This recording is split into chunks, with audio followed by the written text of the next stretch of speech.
Hello my friends, you're welcome to solve this math problem, which is x to the power of x is equals to 3 to the power of 1215 to find the value of x.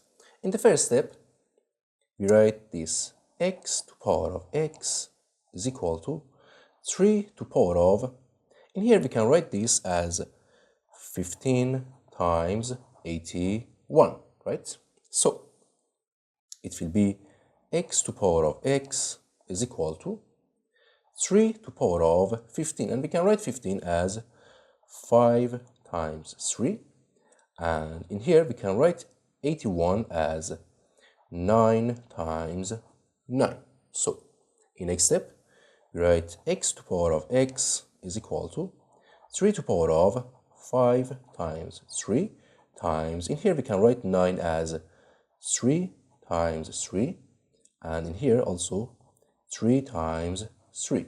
So it will be x to the power of x is equals to 3 to the power of 5 times, in here we have 3 times 3 times 3 times 3.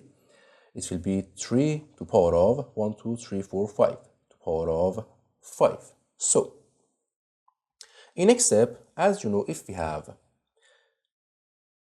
a to the power of m times n, we can write this as a to the power of m and to the power of n. So in here we have 3 to the power of 5 times 3 to the power of 5. So we can write this as, in here, x to the power of x is equals to 3 to the power of 5 and bracket to the power of 3 to the power of 5. So in here, by comparing both of this equation, in here we have x and 3 to the power of 5 and x and 3 to the power of 5. So here we can write x is equals to 3 to the power of 5. And this is our final answer. Thank you for watching. Don't forget to like and subscribe, and see you in the next video. Goodbye.